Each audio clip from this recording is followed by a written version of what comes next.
Hello and welcome to Who's Views. And as you can see, yes, exciting news from HBO Max, who are now actually just to be called Max. For some odd reason I'm totally unaware of. But yes, Harry Potter is back, rebooted and energized for a new generation of reader in the form of, and I quote, a decade-long series produced with the same epic craft, love and care this global franchise is known for.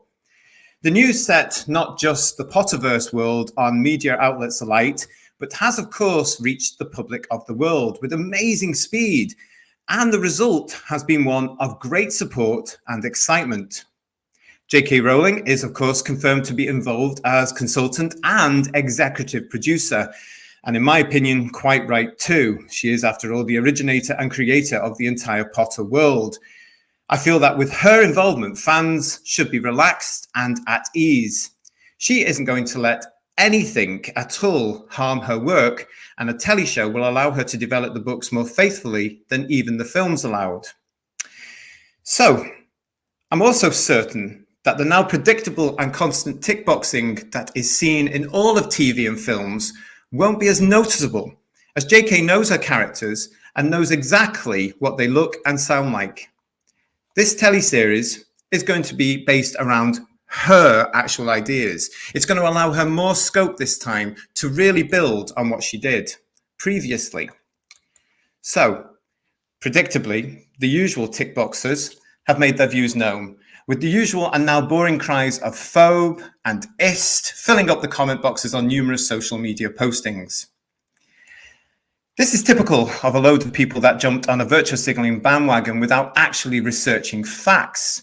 I personally have never once seen the alleged tweet they all refer to, which they claim proves their allegations. And yet, when anyone asks these people to provide the tweet to back up their accusations, they either block you or remove themselves from the posts.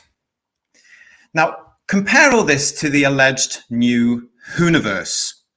With Russell T Davies clearly approaching his new venture with a completely different and aggressive style, the new vision for Doctor Who has already presented pretty obvious tick box casting, which showcases both his and his team's political points of view very, very clearly. It seems that already this new era for Doctor Who seems to be flagging. It's looking tired and enthusiasm seems to be dwindling. Imagine what they are filming right now in 2023 will look like when the new Harry Potter series arrives in the next few years. So my question now is quite simply, has the Harry Potter universe, which is known as the Potterverse, just ended the Whoniverse before it's begun? It's time for my Whotastic panel.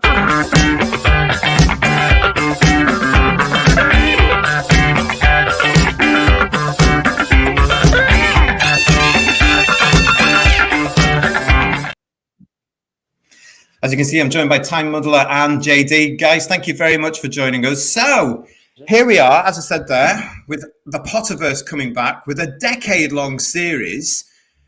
Brendan, start with you. What do you think about this when it comes to Doctor Who? Well, I suppose there's one saying about competition makes the market healthier. So you could argue, I know what you're saying. Competition is good. You know, everybody has to step up their game. And that can only be good for TV. So I'll buy into that one, hopefully. Yes, I can see loads of parallels, which I'm sure we'll discuss tonight. Parallels between who are producers, what's going on, the revisitation of a tried and tested canon. But then there's also differences, aren't there? And I suppose that's what we're going to explore tonight. But I think I'll start hopeful, which is, competition is good. Competition is good. Yeah, excellent. JD, now I know you guys, both of you are not Harry Potter fans. You know, you're not really into the films or the books, and that's absolutely fine. But as a Doctor Who fan, what are you getting from all this? Do you think that suddenly Harry is a real rival for the Doctor? Well, thanks for outing me as a non-Potter fan, JD. My husband was waiting in the wings to exact his revenge because he's a huge of the Potterverse, and will be over the moon at this news that there's going to be a TV version, especially led by its creator. But yeah, not being a Potter fan and not being if you like, immersed in any of the Potterverse. I think it will influence what's coming next regarding Doctor Who, because Brendan's just said competition is a good thing. I'm a good, centre-right politician, and I believe that all competition just allows people to pull their shots up and make sure that everything is belt and braces. So as far as I'm concerned, we can go on to discuss exactly what our views are about the current iteration of Doctor Who going forward.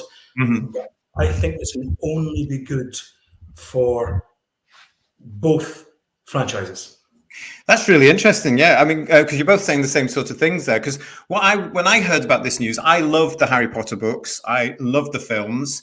Obviously, they all stem from J.K. Rowling's incredible books, which started in the late 90s. There were 7, in case you are not aware. There were 7 books. Here I'm showing the original Harry Potter novels from the United Kingdom. And the brilliant thing about these books is, of course, they got an entire generation reading. I was one of those adults that was on the tube in London reading these things. You couldn't go anywhere because the Harry Potter phenomenon really took off in the late 90s, early 2000s.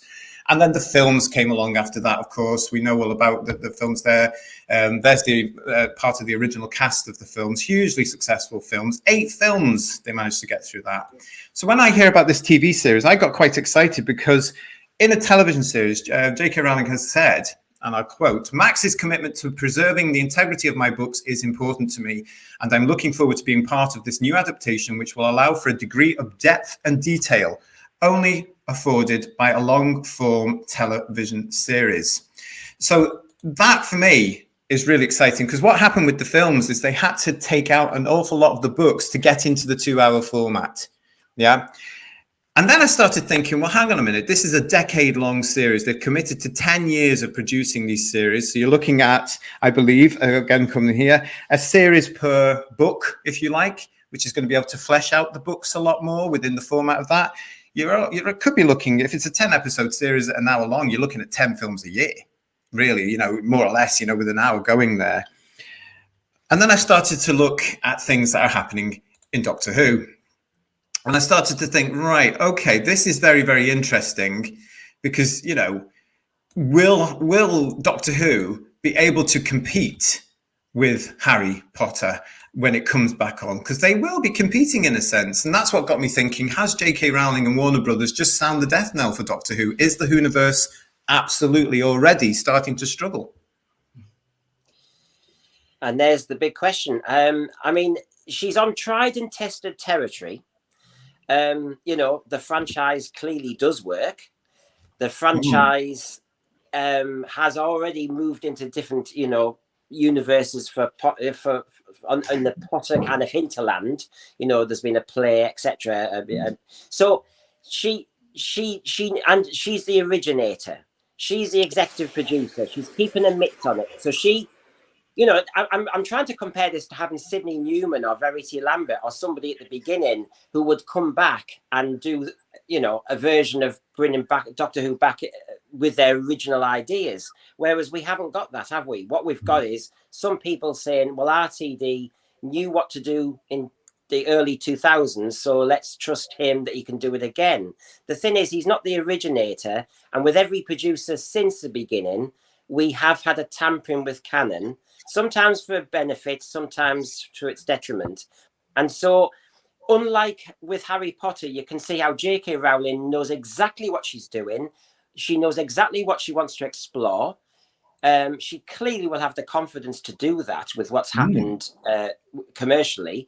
And she will be trusted to do that as well. Whereas in Doctor Who, we have a scenario where we've got a producer who brought it back successfully, who also has interesting opinions. I think both fandoms are divided at the moment. One thing I thought was Harry Potter's fandom is not as united as it was the first time round, because unfortunately of the scenario regarding, the big debates that J.K. Rowling has quite rightly entered. You've got a situation where some people have, as you know, have blocked her, blanked her. She wasn't even involved in the documentary, celebrating her own, invention. And so, you could argue that we know that Doctor Who fandom is divided, but equally, I think so is the Harry Potter fandom divided. And this might be an interesting revisitation, because I assume she's going to bring her views of her characters, quite rightly, and her views anyway, to the fore. I think it's interesting you say that, because I don't think she is. And this is what got me talking about this as well. I don't know what you think about this, JD, but I actually do not think J.K. Rowling cannot be accused of being woke in any way, shape, or form. She just gets on with it. She's very middle ground. And before the alleged tweet, which nobody can produce, by the way, she was very known for her left-wing viewpoints. Now, I think, like most of us, I still think she is centre-left or left-wing. It's just, as we've said before, the left wing has moved on further left. Mm-hmm. But I honestly generally don't feel that she's going to. As I said in my monologue, she has an idea. She knows exactly what characters look like and what they should all be set up in.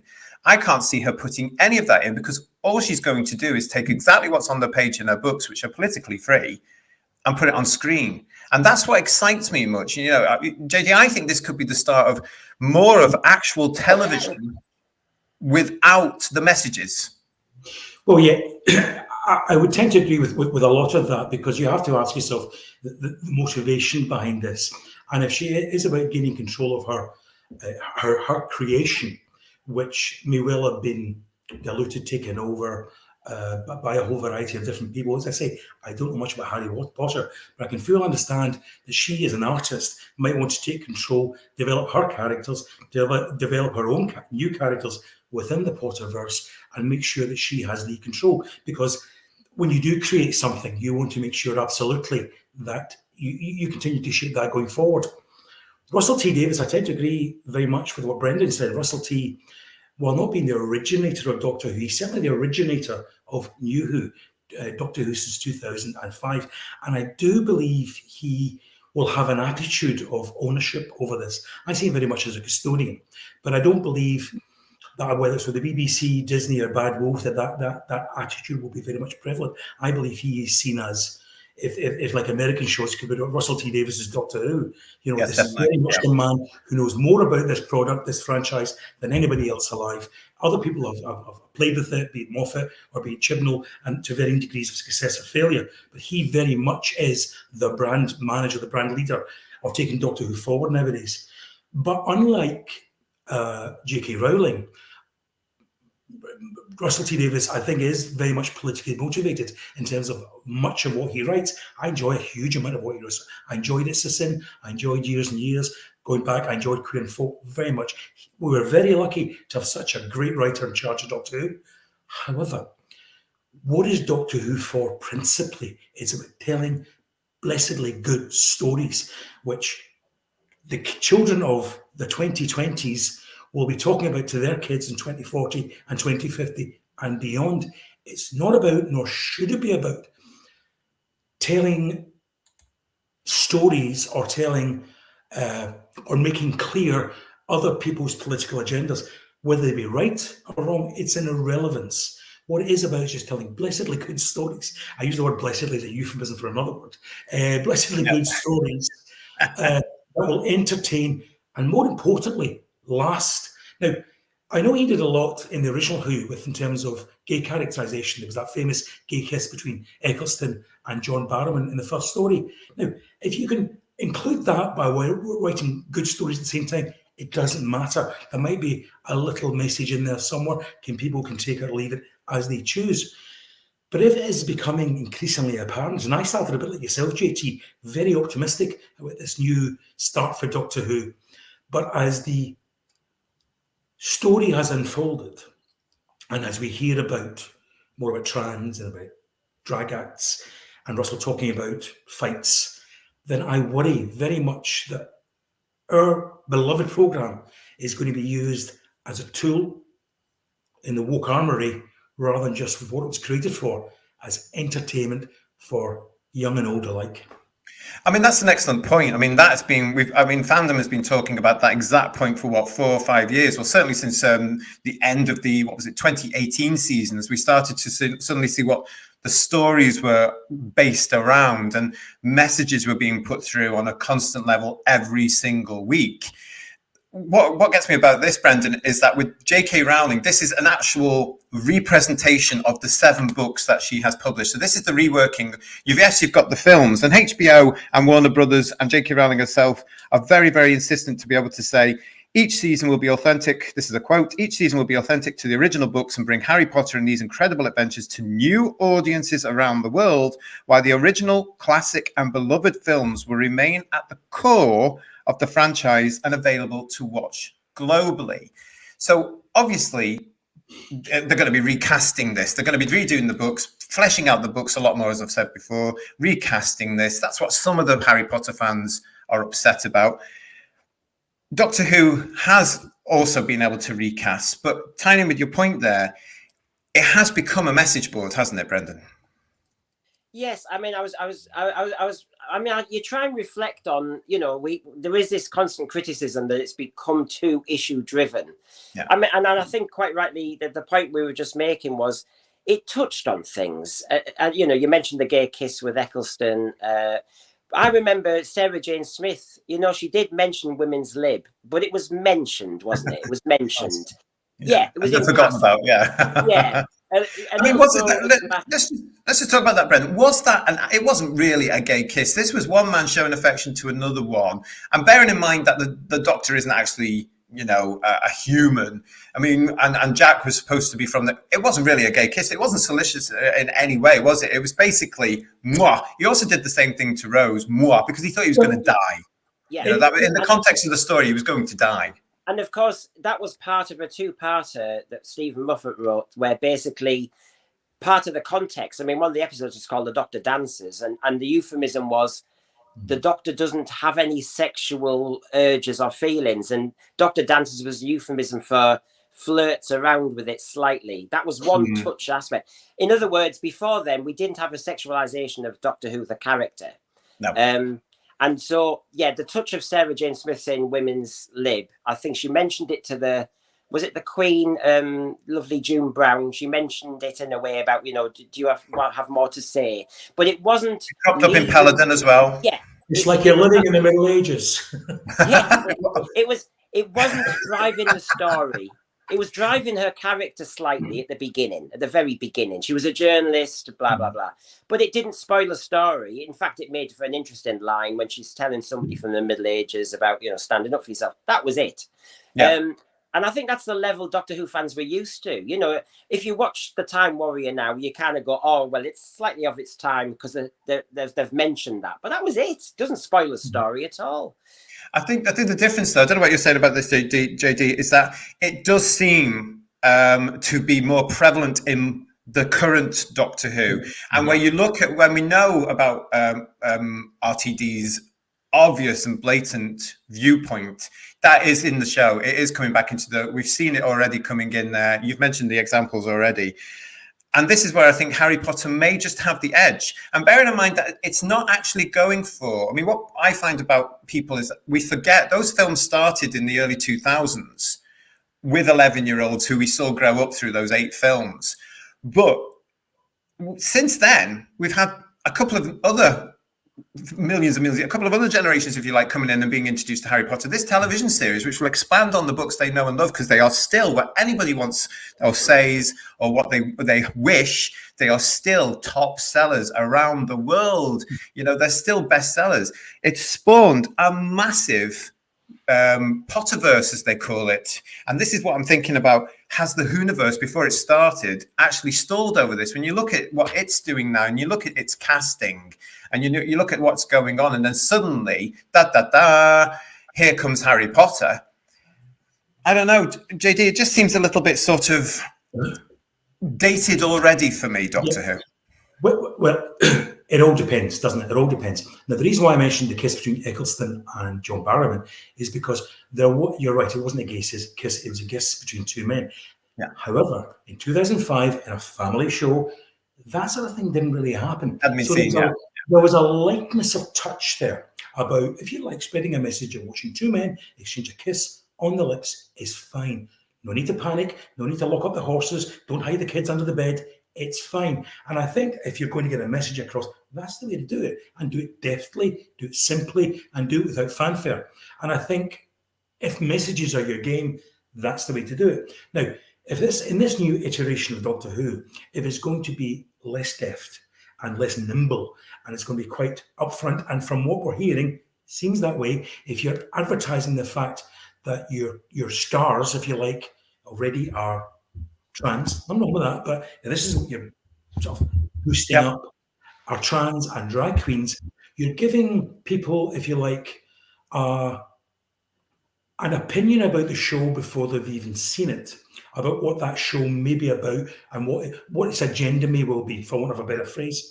Yes. Now, however, that's why I said right at the start why competition is good, because if that is the way it's going, and if that is how Doctor Who RTD2 style is going to be, then I think the presence of a new Harry Potter style television show, which is appealing, perhaps going back to basics, if you like, led by its creator and making sure that it's all about rollicking good stories and rollicking good fun, then that could be a wake-up call for a whole about turn about Doctor Who. The point is, might be too late. That's exactly what... Oh, sorry, Brendan, yeah. No, sorry. I see this as a possibility, because you raised the question. I see it as a possibility of Doctor Who when it was in its mid-70s, then competing with Star Wars, and it had a challenge, didn't it? Because all the kids were flying into Star Wars. Now, from that we get K9, etc., etc. You know, the point was Doctor Who knew it had to move, because in that battle between the two, Star Wars won.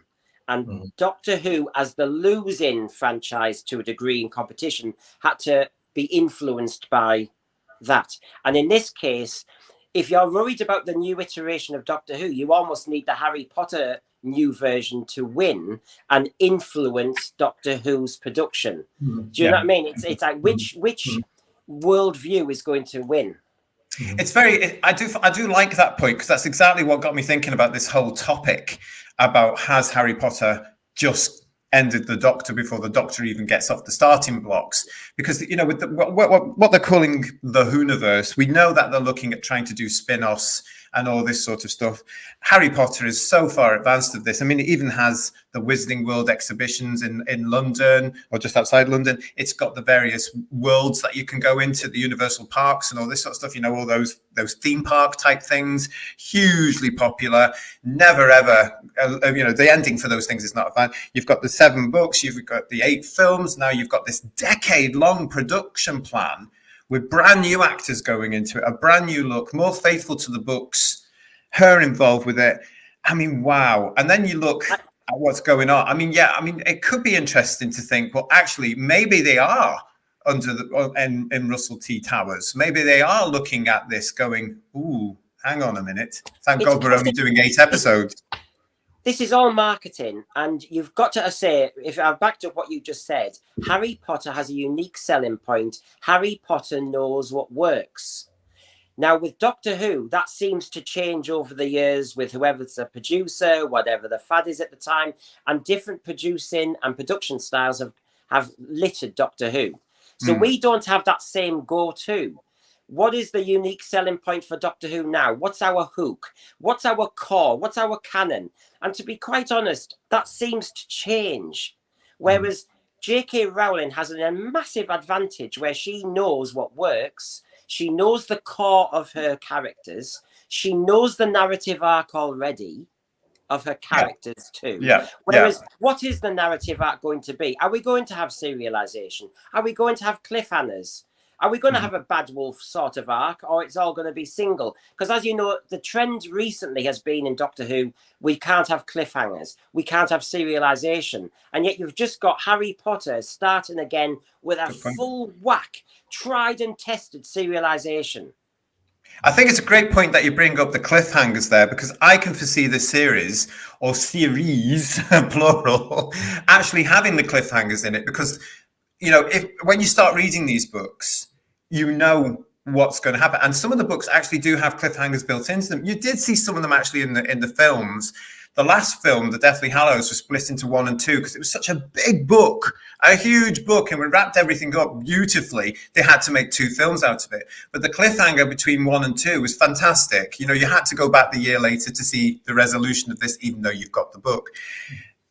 I can see them bringing back the cliffhangers in these series to be able to say, well, look, you've got to come back for the next episode, even though they'll probably all drop them as one. Let's face it, you know, or whatever. We don't know we don't know those plans yet. They're not out there yet. Just interrupt there, JT. Just to say that may well be the case for Harry Potter, and I would suggest that'd be a good idea for Doctor Who, because the reason for not having cliffhangers in the new series of Doctor Who is always, well, people might not come back. They want a self-contained story. They want to sit down, watch it on a Saturday evening, move on. People view television absolutely differently now, especially young people. If you're on devices, binge watching, however the show is eventually released, we don't know yet. So it will be easy then to factor in cliffhangers to New Who, knowing that you can immediately go on to the next, to encourage people to click straight on to the next episode, which is available to them in whatever streaming service they're using, if they are using that. So that may well be a bit of a change to the format for Doctor Who. But if I may just dwell on one point that, based on both of you said there,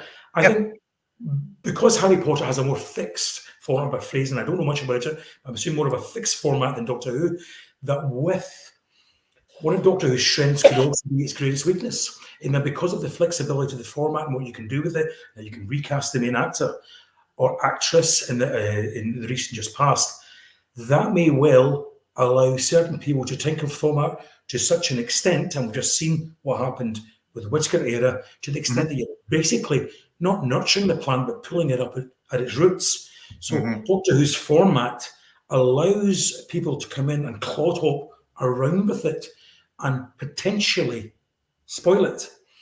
I would only hope, and as I say, at the moment, I still have a bit of trust in RTD. Okay, I hope he can be deft, and I think there may well be a lack of flightness afoot in terms of some of the publicity we're looking at. But I would like to think that he recognises the format, that the format is king, and that although this will be a new look at it, it won't be one that will kill it. But potentially, because of the flexibility of the format, that is built into when a showrunner takes it over or a new producer takes it over, they can effectively kill the thing. Do you actually think, JD, though, that this is going to be a new look at this? Because from everything I've seen already, it's exactly the same as what we've got before. If you look at who he's brought in to produce this, to work on it, to compose this, to executive produce this, it's the same people that was responsible for the huge success of 2005. But what we're seeing now is exactly the same format. We're going to have anywhere between 45 minutes to an hour episodes for anybody that wants to watch the new version of Doctor Who. I say new version jokingly. It's going to be I think it's going to be very much familiar. Now, apart from, I am absolutely convinced that it's going to be political. And I think it's going to be all Russell's politics.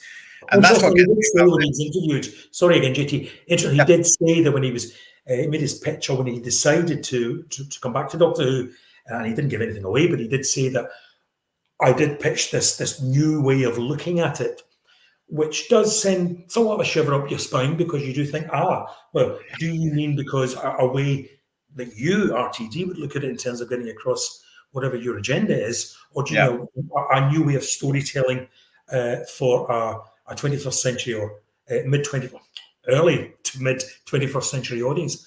I don't know. I mean, I can guess at this, and I don't know what your feelings are about this, Brendan. But on the scroll down below, it is reported recently. Now, the BBC are known now for pushing their obvious agenda, for want of a better word, into every single program that they're actually doing. And recently, they have had Great Expectations, a Dickens classic, reworked for what they feel is a brand new audience. Now, the show has been a massive flop, with millions of people tuning off. Recently, as I'm saying on the scrolls down there, that they've had to actually put out a statement defending certain scenes in the show. Let's make no bones about it. They are S&M scenes in a Dickens novel. And they have said they feel justified in allowing that sort of content into these novels, because they feel, here it comes up here ahead, they justify these scenes in the heavily criticised rewritten version of Dickens's fantastic Great Expectations, because they feel that a modern audience needs to have a different look at these classics. They feel that it's absolutely valid and correct to rewrite these classic bits of literature that have been around for hundreds and hundreds of years. They have to reinvent them for a modern age. Now, that ties in exactly with what you're saying about what RTD is about to do with this new version of Doctor Who. He's reinvented it again for what they feel is a modern audience. And now, I would say they haven't learned anything from the disaster of the last few years, which was also rewritten for a modern audience and for a brand new audience that just didn't come to the show. And now here comes Harry Potter. And what they're going to be doing is looking at the books and putting the books into a television series. And I do think what you've said there about this could have an effect on the industry. Maybe this could be the way that the industry actually grows up again and brings the adults back into the room. Well, you see, you're being very optimistic about Harry Potter when we're being slightly less so on Doctor Who. I'm going to try and balance it up slightly.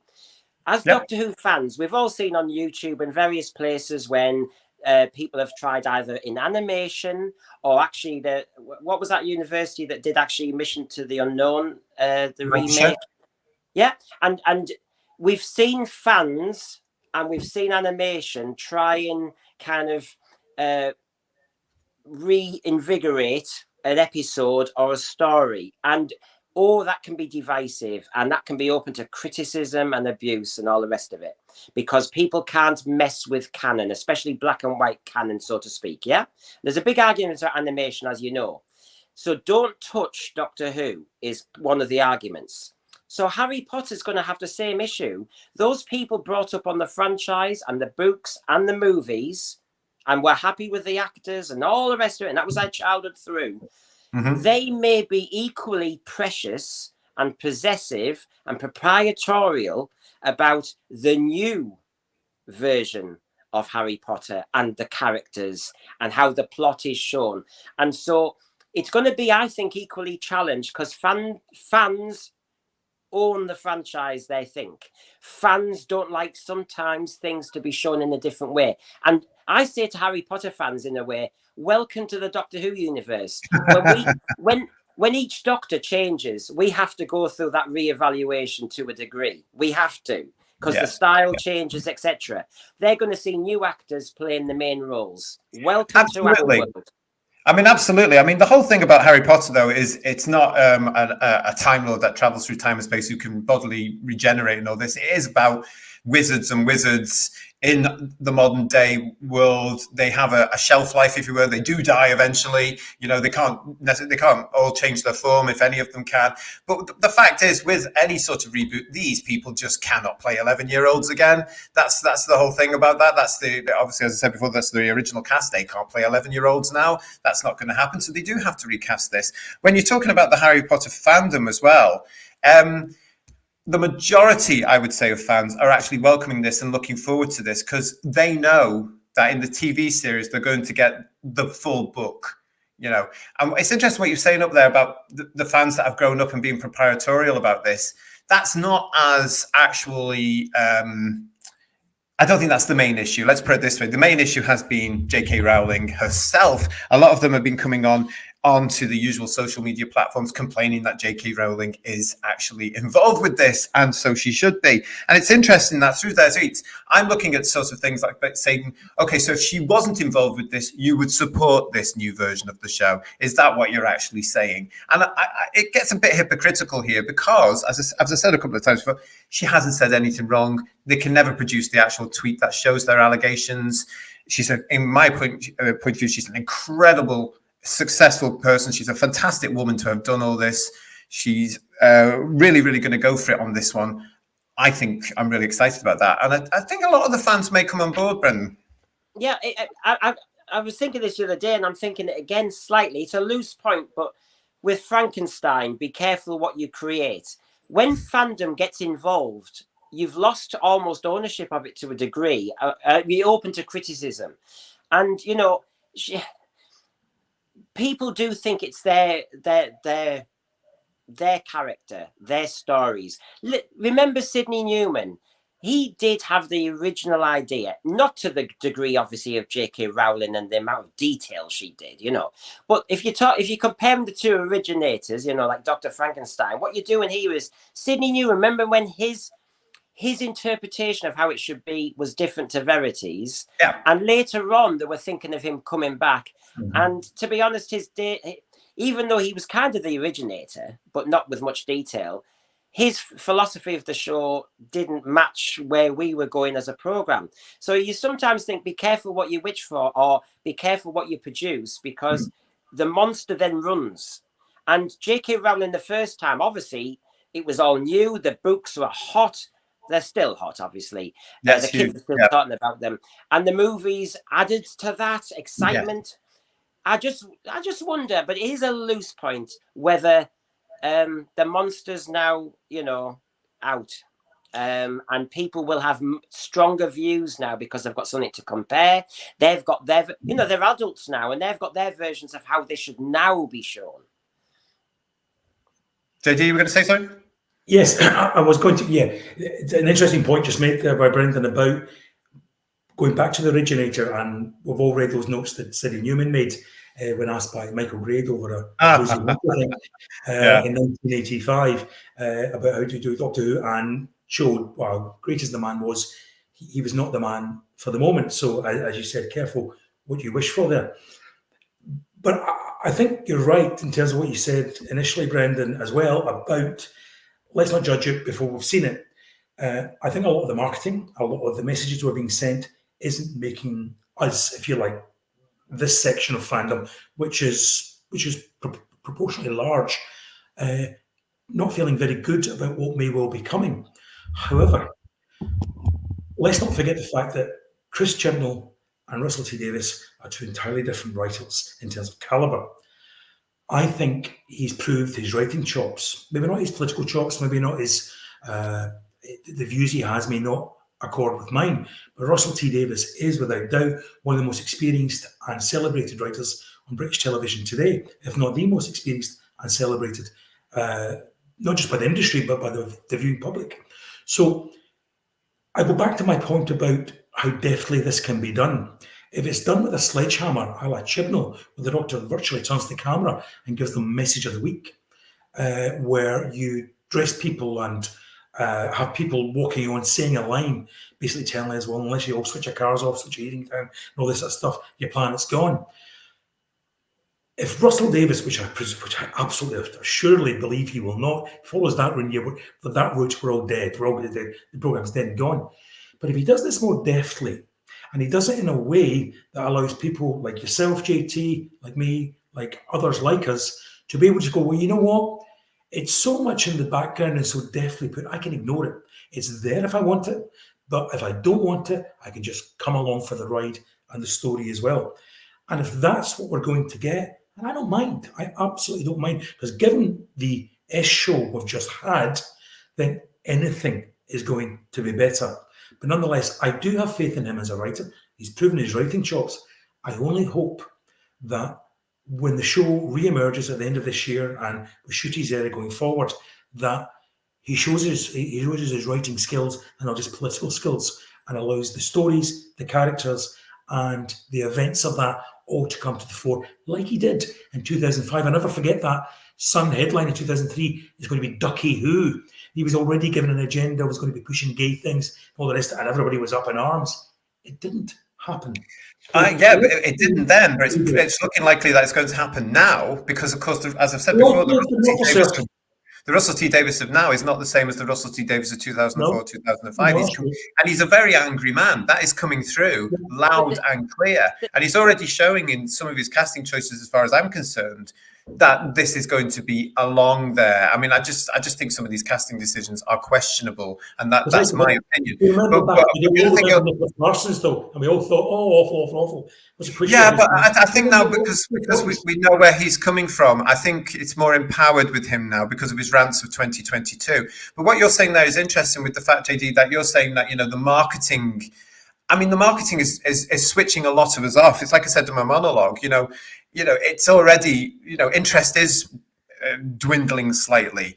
And I compare to the announcement of the Harry Potter series across the world. which set people so on.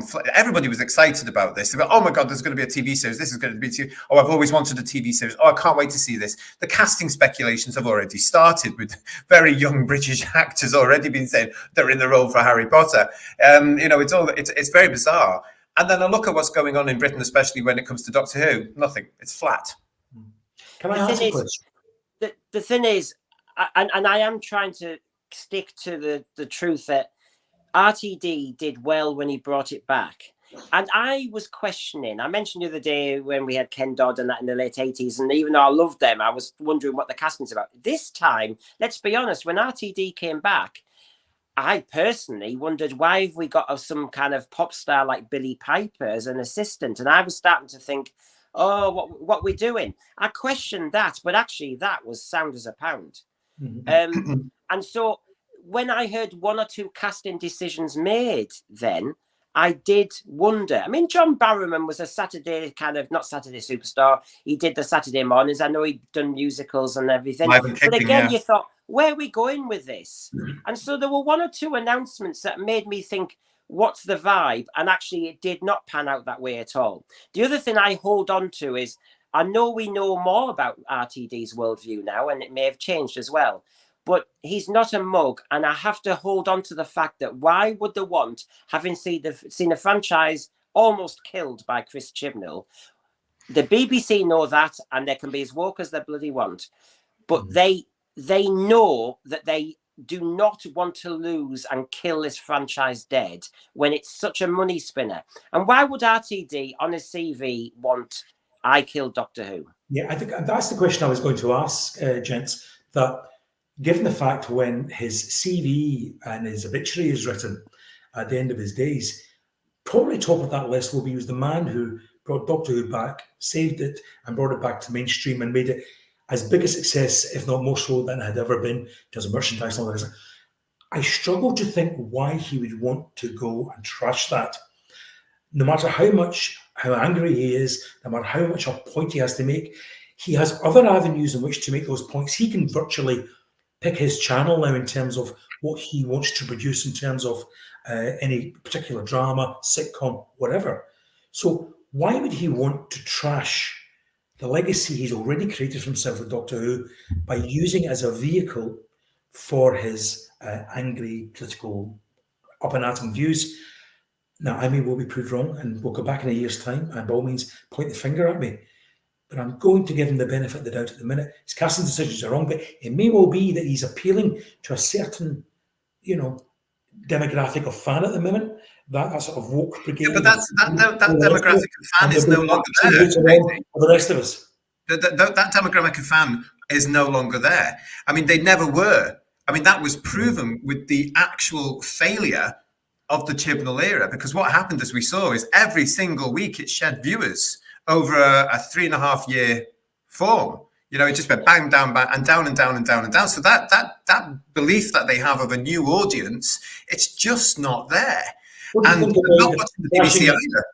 What about the idea of him trashing his own, sort of legacy, if you like, by having become, if you like, the custodian of proper Doctor Who, new Doctor Who, and making it the hit that it was? Yeah, I think that is. Let's be honest. They always say another truism in life is never go back, never revisit. Yeah. And it is very brave. And I will have to say, I hope that courage, and he knows it's brave. He doesn't have to do this. So, to reflect what we've just said, I do think he knows he's got to bring something else to it. Now, I know we're worrying about, well, what is that as a worldview sort of thing?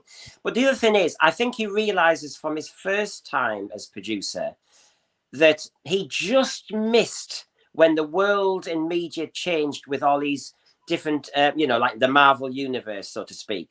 He just missed that. He tried it with Sarah Jane Adventures. He tried it with Torchwood.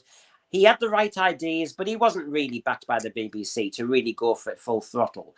And I think he realizes this is his second and probably last chance with good, rooted, sure-footed ideas to really go for this again and launch a franchise that would give him the best pension in his life and also a great legacy as a writer. So why would he let his worldviews wreck that chance? Particularly, I admire the fact that you two are very much into this. I mean, I personally disagree completely with what you're saying. I think he is prepared to flush Doctor Who down the toilet. I think we can see that as well already happening from the fact that, you know, of his casting choices so far, the look he's given to stuff. It's going to be another sort of revisitation, if you like, or no, not even revisitation. It's going to be a reboot. Let's face it. It's going to be a completely looking show again, and that's what they've made known as well, that they're going to. It's the all new, all singing Doctor Who. I don't think it is. I think it's going to be a lot more. I think it's going to be a lot heavier. I think it will be based on what he feels people need to know. I mean, he has already gone on record to say that he wants to do various shows because he felt that he got it wrong last time about the fact that he made the world look an optimistic place and the future look like an optimistic place, and he doesn't now feel that it is. So that will probably come into the show as well. When it comes from the production angle of stuff, I think that they must have, in BBC Studios and Bad Wolf, have seen this announcements from Warner Brothers and Max and the partners there, including J.K. Rowling herself. I personally do think they must have looked at this and went, oh, okay, right. Because it's so much more powerful than Doctor Who. The Potterverse is huge. It's got more impact around the world than Doctor Who. And then they're coming out with these elements that we've seen over the last few weeks and the last few months in this new version that's coming on next year. I've got this feeling that the episodes they're shooting now, when Harry Potter suddenly arrives in a couple of years' time, are going to look fantastically out of date. Just two things. Can I Yep. possibly on that? Cool. Go way back to the start. If that is the plan, if he is using Doctor Who as the angry man, wants to get across his worldview, maybe from a darker place than he was before, then he doesn't have to use the main vehicle to do that. If he wants to create a multiverse around Doctor Who with different spin-offs, and he managed this before the Marvel stuff, he did manage this, although he, as quite rightly wasn't supported. If there is to be, you know, the Nissa Adventures, Unit, and whatever is going forward, those creations could be a vehicle for him to make his worldview better known, if you like, while, if you like, protecting the main brand. Because if you don't protect and nurture the plant, then the branches and the blossom will not grow and not. Do you not think he'll use his voice in all of them? Since he's I'll take it. Well, he may well be, but I'll say how deftly. Let's remember who Doctor Who's aimed at. Doctor Who's very much aimed at a young adult plus a family audience. The famous thing that Andrew Cartmile said: Doctor Who's for everybody. So, if he is going to use Doctor Who, the main show, as a vehicle for messaging, then I'm hoping he does it deftly. I'm hoping he does it as deftly as he did in the first time he did it. However, if he does want to use this vehicle for more strident viewpoints, then the spin-offs may well be his way of doing that. And to go back to, and you're quite right, I too have let my heart sink and my shoulders sink about some of the casting choices and announcements recently to JT. Absolutely have. But again, let's go back to where we were in 2004, Billy Piper, John Barrowman. And we were going, what is this all going to be about? We were in an era where people were suggesting Paul Daniels might be the new Doctor. So Doctor Who's legacy was already trashed to the extent that people thought Paul Daniels could be the Doctor. Chris Eccleston comes in and thinks, whoa, where are we going here? All of a sudden we have a pop star, memories of what people thought were Bonnie Langford again, John Barham, Mr. Light Entertainment.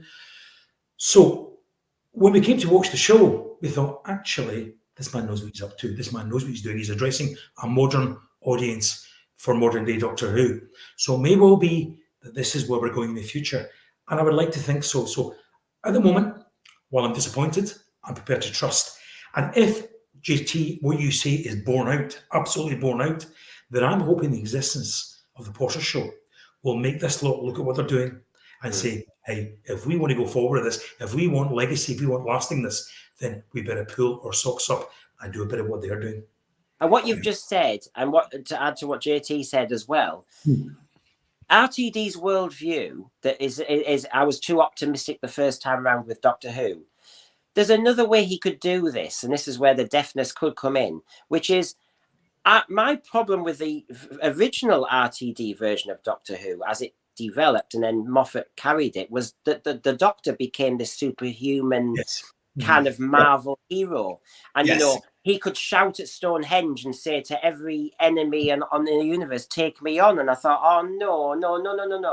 Now, if he's going to translate that as in, I'm more pessimistic now. In other words, the Doctor can't solve everything. He can't reboot by pressing a button anymore. I'm up for that. But getting back to the Harry Potter thing as well. Do you think that this has affected him? I mean, here comes J.K. Rowling, the most successful author in the world, with an incredible franchise. She holds the reins to this franchise, whether people wanted to or not. And let's just express here, it's a very small, usual minority of people that are calling phobe and ist and all the usual nonsense. We all get it these days. If we don't agree with a certain point of view, it's utter nonsense. Here she comes along now with a 10-year plan, an entire decade of bringing her books to the small screen. What sort of effect do you think that's had on the people at BBC Studios and Bad Wolf, and more especially with Russell? Well, we all know how powerful in the end Game of Thrones became as a kind of 8-series translation of books. And yet, you know, the fans will have read the books and then other people added. And of course, it took off. So a lot of people actually knew what was going to happen, you know, the Harry Potter part, but they still wanted to watch it. They were still sucked into it. I think it's a hell of a vehicle to challenge. Because I mean, I was reading, you know, the production notes from her side, and you know, it's going to be a faithful adaptation. It's gonna, you know, they really are buying into what has worked before. So, if I was the BBC and Disney and Bad Wolf, you'd be thinking, the game has to be stepped up, and you'd also be aware. My one concern is when you see them saying in the Harry Potter world, it's going to be faithful adaptation. I'm thinking that's the problem with Doctor Who. What is a faithful adaptation of Doctor Who? Because everybody tinkers with it. And well, it's those words, Brendan. It's the words faithful adaptation that come from J.K. Rowling and everybody around her. The reason being is because the books are so beloved. I'm in my 50s, and I was given this book in the late 90s, so I was in my late 20s then. Fell in love with it. You know, started reading them all. You know, so did all my friends. But then we've got generations of children at that time as well. As you say, they're in their late 20s now, probably, or even in their 30s. But now we've got new kids that are coming along because these things are discovered all the time. That's what people forget. You've got new children, younger children reading them right now. For them, this brand new series is going to be so exciting for them. So by faithful adaptation, JK means we're not deviating from what is on the page. We're going to do it again. Yeah. And we're going to this time put everything that we've missed from the books into it. It's going to be more faithful to her original printed versions than even the films. And as I say, they had to cut a lot out of those films to get them in 2 hours. Can I just say one thing, JD, before I forget it, which is, you know, Great Expectations could be on TV every 5 or 6 years, and people will loyally watch it, as you know, because it's Dickens. And it's the same with Shakespeare plays. You know, people know what's there. Now, you know that there's versions that tamper with it. But if anybody's sensible, you just give them great Expectations with a few new effects for, you know, the vibe. You know, 1948 version of Great Expectations is very different to the one now, of course. But people know Dickens. If you don't tinker with it, that's good. People know Jane Austen. And I am saying Harry Potter has now become part of that canon where people, a younger generation, say, that's my Dickens. That's my Jane Austen. I love that. And when they become parents themselves, a bit like Doctor Who used to do with the generations all on the settee, I can see that you are building this generational thing where, you know, like you say, you're in your 50s or 40s and you've got kids and you're going, oh, you watch this version of Harry Potter. Absolutely. I do agree with that. And to go to a point that JD made earlier as well, I think it's a shame now that over the last few years, and I do think this is going to continue, I have to be saying, Doctor Who has alienated over 50% of its audience. We know the public in the United Kingdom, as well as most of the public of the world, don't care about this show. And that's what really brought it home to me, when the reaction from non-fans, as it were, to this news was, oh my God, there's going to be a Harry Potter show. So exciting. I think that the Harry Potter show, the TV show, is going to be accessible to anybody, no matter what age, because J.K. Rowling is not a fool. The people that are backing her are not a fool. And I think that's going to be the main difference between the Harry Potter TV show and the new RTD version of Doctor Who, because I think he's going to carry on just saying, right, okay, if you don't like what I'm writing in this, you're not wanted. And it's going to be very interesting. A lot of the criticism, of course, as I said there, has come from about the Harry Potter show, and a lot of screams of we're not going to support this, we're not going to watch this, and how dare you, has come from alleged activists, of course. It's very, very the usual. It's a lot of screaming, a lot of shouting. I think they are actually talking through, I won't say what, but I don't think nobody's listening to them. And it was brilliant because recently J.K. Rowling actually tweeted a response to them, and I chuckled and had great interest and delight in chuckling, because this is what she said: dreadful news which I feel duty bound to share. Activists in my mentions are trying to organize yet another boycott of my work, this time of the Harry Potter TV show. As for warned is forearmed, I've taken the precaution of laying in a large stock of champagne. Good for you, JK. And that reminds me as well, of course, and something I wanted to talk about, she's not going to get mentioned in the next series of Doctor Who, is she? Because obviously RTD must think she's the devil incarnate now.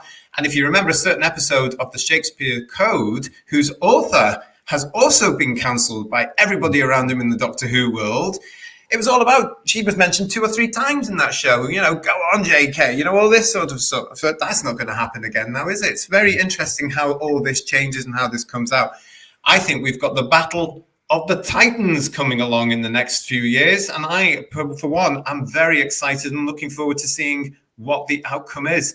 Guys, we've come to the end of the show. Thank you so much for joining me. I really, really appreciate it in this discussion over, has Harry Potter just trumped Doctor Who? As I say, it's going to be very interesting over the next few years to have a look at what the outcomes of both TV shows are. Thank you so much for joining us and watching us on Who's Views today. If you like, please subscribe to the channel. Please like us. And also, let me know what you think about this discussion. Has J.K. Rowling just trumped the Whoniverse? Let me know in the comment box tonight, below rather. Thank you so much. Again, gentlemen, thank you for joining us. We will be back at some other point with some other chit-chats here on Who's Views. That's what it's all about. So until then, thank you for joining us. Like and subscribe, and we'll see you again some other time. Thank you very much. Bye.